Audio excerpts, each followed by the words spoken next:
ठाण्याच्या राजकीय, सामाजिक आणि सांस्कृतिक घडामोडींचं वर्तमान चित्र दाखवणाऱ्या ठाणे वर्तमानमध्ये मी नितीन बोरसे आपलं पुन्हा एकदा हार्दिक स्वागत करतो.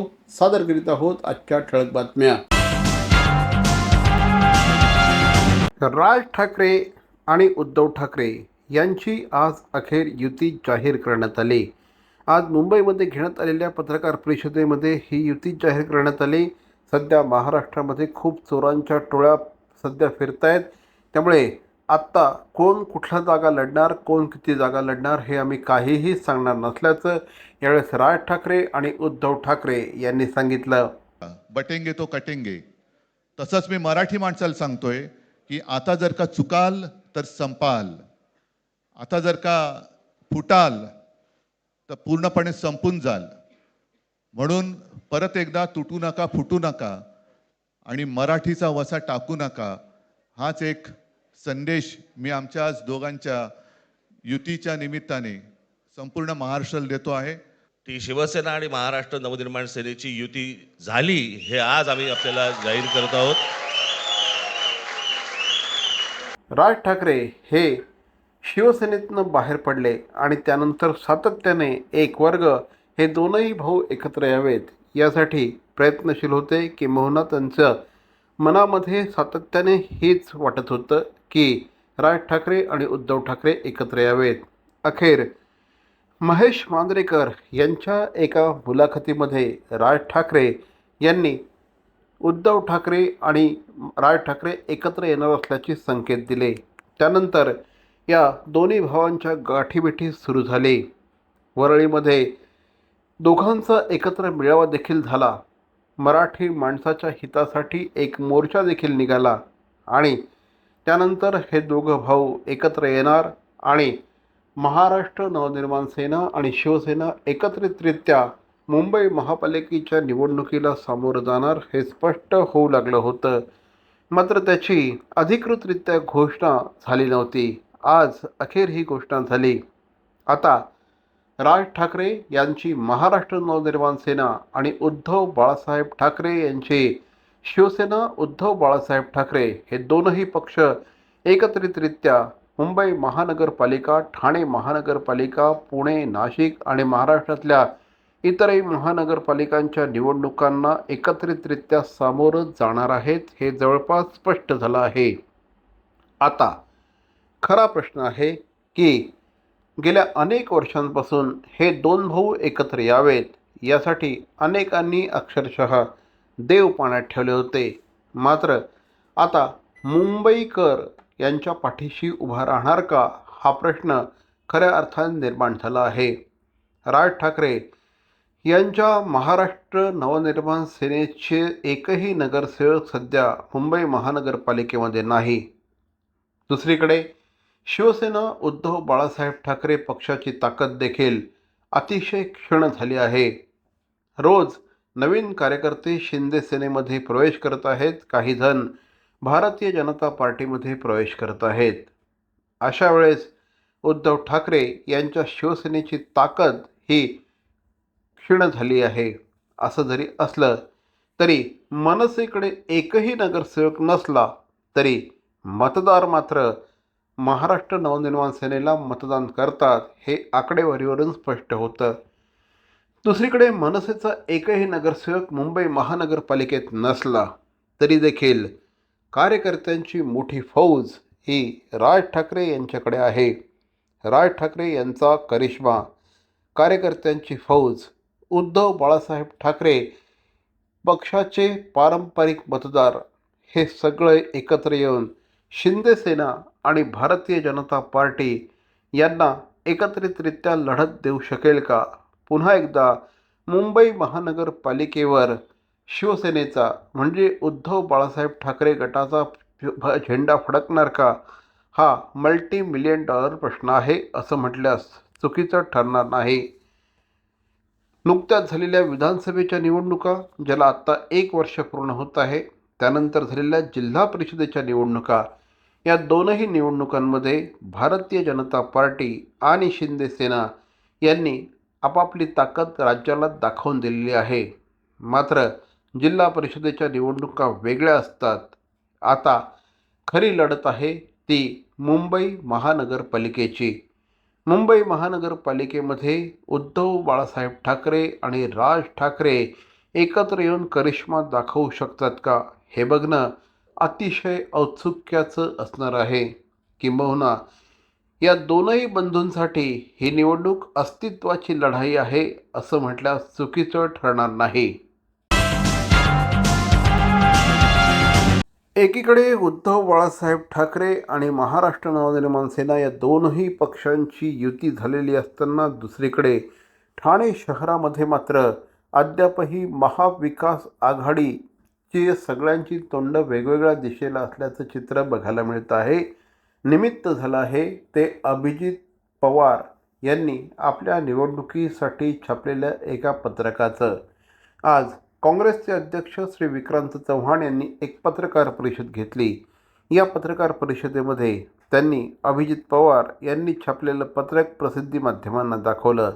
या पत्रकामध्ये कुठल्याही प्रकारे महाविकास आघाडीच्या नेत्यांचे फोटो नाहीत असा आक्षेप श्री विक्रांत चव्हाण यांनी घेतला आहे. अशा प्रकारे काँग्रेसला गृहीत धरू नका असं आव्हानच श्री विक्रांत चव्हाण यांनी दिलं आहे.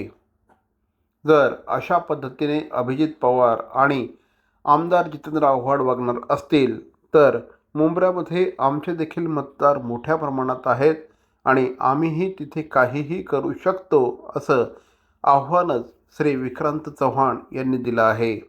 अद्यापपर्यंत महाविकास आघाडीचे जागा वाटप झालेलं नाही. काँग्रेस पक्षाला 10 ते 15 जागा देऊ केलेल्या आहेत. मात्र प्रत्येक प्रभागामध्ये काँग्रेसचे कार्यकर्ते आहेत. काँग्रेसकडे 131 उमेदवार तयार आहेत. जर आगामी 24 तासाच्या आत जागा वाटपावर सन्माननीय तोडगा काढला गेला नाही तर आम्हाला आमचा रस्ता मोकळा आहे, या शब्दामध्ये श्री विक्रांत चव्हाण यांनी महाविकास आघाडीच्या नेत्यांना इशारा दिला आहे. महाराष्ट्र नवनिर्माण सेनेचे अविनाश जाधव यांनी अद्यापपर्यंत अनेकदा संपर्क साधला आहे. राजन विचारे यांच्याकडून देखील संपर्क होतो आहे. मात्र राष्ट्रवादीकडून संपर्क होत नाही अशी तक्रार देखील विक्रांत चव्हाण यांनी केली आहे. काँग्रेस पक्ष स्वबळावर लढण्याच्या मानसिकतेमध्ये नाही. मात्र जर काँग्रेस पक्षाला सन्माननीय वागणूक दिली गेली नाही तर काँग्रेस पक्ष 131 जागांवर उमेदवार लढवू शकतो असं यावेळी श्री विक्रांत चव्हाण यांनी म्हटलं आहे. हे राष्ट्रवादीचे जे अभिजित पवार आहेत युवक काँग्रेसचे अध्यक्ष यांनी आज काहीतरी फॉर्म भरला आणि असे बॅनर झळकावले महाविकास आघाडीकडचा अधिकृत उमेदवार. तर हेच सांगण्यासाठी आपल्याला बोलवलंय की अधिकृत अद्याप घोषणा झालेली नाही महाविकास आघाडीची आणि त्यामुळे हा जो बॅनर लावलेला आहे हा चुकीचा बॅनर आहे.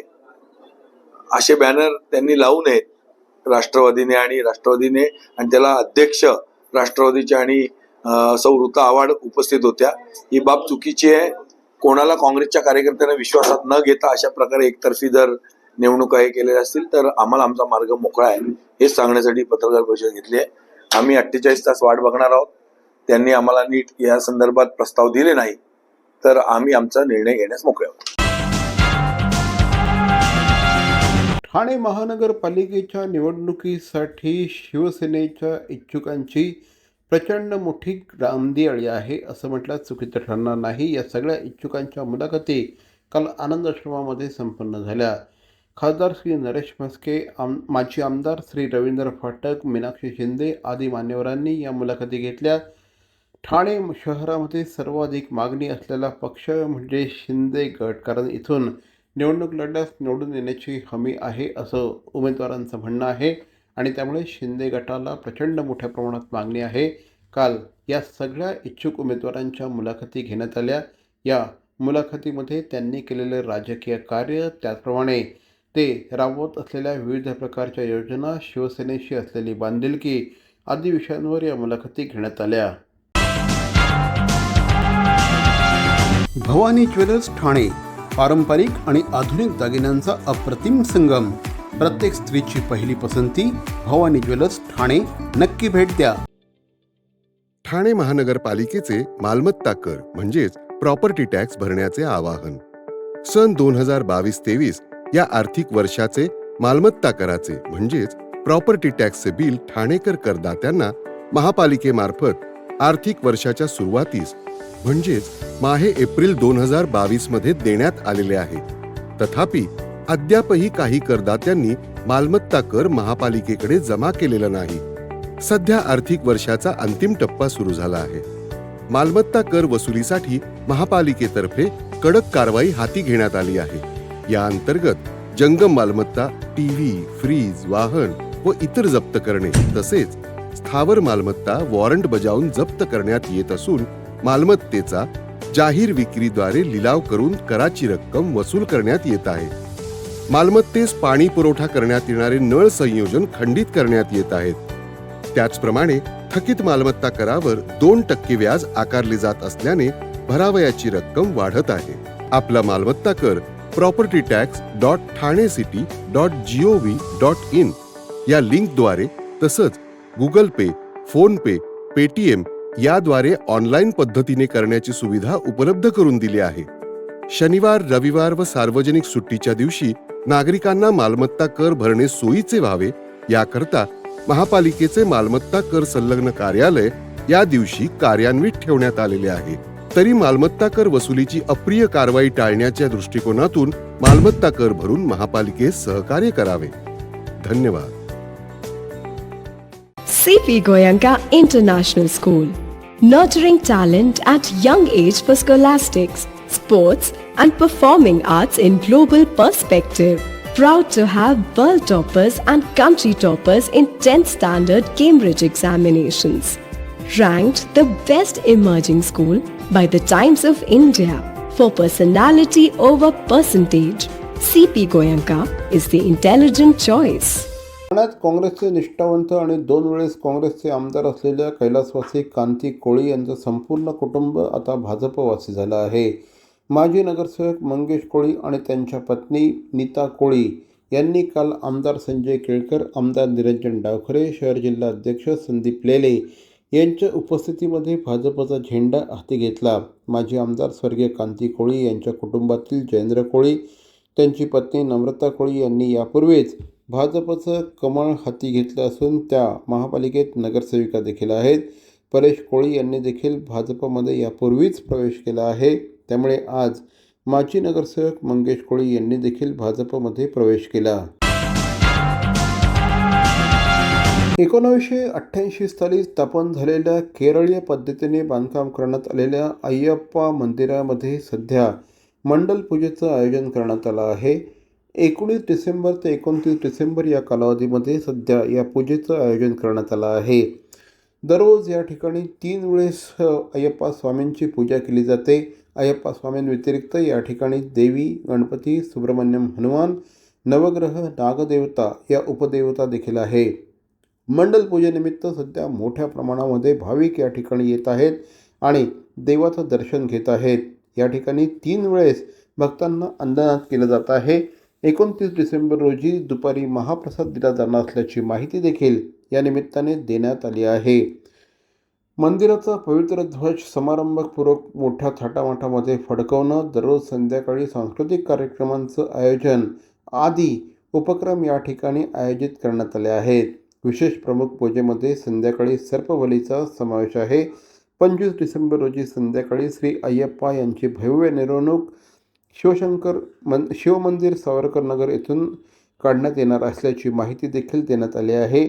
यामध्ये केरळहून खास आलेल्या कलाकारांद्वारे क्षत्रालयाशी संबंधित विविध पारंपरिक केरळी कला सादर केल्या जातील. त्याच दिवशी रात्री केळीच्या खांबांनी प्रवेशद्वारावर तात्पुरतं मंदिर उभारून अय्यप्पा विळक्कू नावाचा एक मोठा कार्यक्रम सादर करण्यात येईल अशी माहिती देखील या निमित्ताने देण्यात आली आहे. स्वामी शरणम. श्री अय्यप्पा मंदिर वर्तकनगर ठाणे पश्चिम मुंबई हे केरळचे प्रसिद्ध मंदिराचे वास्तुविशारद काणिपण्णूर कृष्णन नंबूदिरीपाड यांच्या मार्गदर्शनाखाली 1988 साली पारंपरिक केरळी शैलीत बांधले गेले आहे आणि हे महाराष्ट्रातील सर्वात मोठ्या मंदिरापैकी एक आहे, जिथे दिवसातून 3 वेळा शिवेली केली जातात. मंदिराचे व्यवस्थापन सध्या श्री अय्यप्पा भक्त सेवा संगम या नोंदणीकृत धर्मादाय संस्थेद्वारे केले जातात, जी त्याच आवारात कार्यरत आहे. या संस्थेचे अध्यक्ष श्री मुरलीधरन नायर, सचिव मी आहे श्री मणी नायर आणि खजिनदार श्री सजीवन आहे. या मंदिरात भगवान विष्णू आणि भगवान शिव यांना श्री धर्मशास्त्र मुख्य देवता यांच्या सोबत समान महत्त्व दिल्या जातात. याशिवाय देवी, गणपती, सुब्रह्मण्यम जे कार्तिक आहे, हनुमान, नवग्रह, नागदेवता या उपदेवता आहेत. भक्त दरवर्षी अनेक विशेष पूजा अर्पण करतात. मंदिराच्या स्थापना दिवस मल्याळम महिन्यात कुंभ महिन्यामध्ये म्हणजे मार्च महिन्यात मध्ये रेवती नक्षत्र दरम्यान साजरा केला जातो. या निमित्ताने अत्यंत विशेष पूजा केल्या जातात. भक्तांना आनंदाने केले जातं.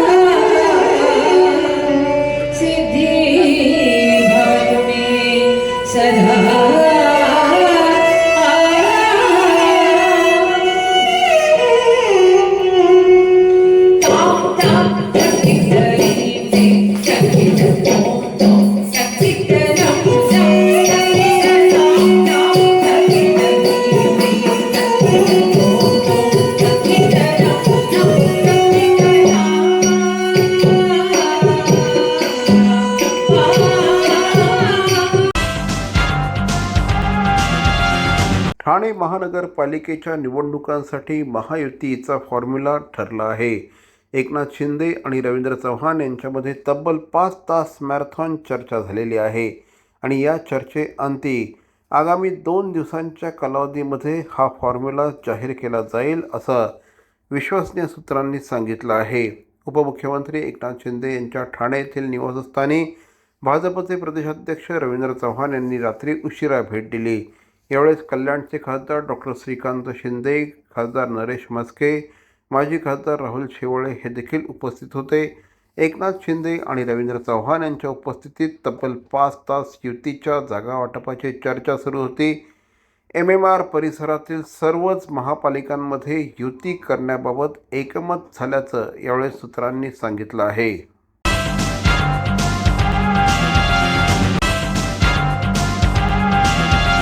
तर मंडळी, या होत्या आजच्या ठळक बातम्या ठाणे वर्तमानमधून. आम्ही ठाण्याच्या राजकीय, सामाजिक आणि सांस्कृतिक घडामोडींचं वर्तमान चित्र दाखवण्याचा प्रयत्न करतोय. अर्थातच आपल्या सहकार्याची गरज आहे, तेव्हा आमच्याशी जरूर संपर्क साधा. आमचा पत्ता आहे Dadoji Konde stadium, shop number 16, Khattan road, Thane पश्चिम.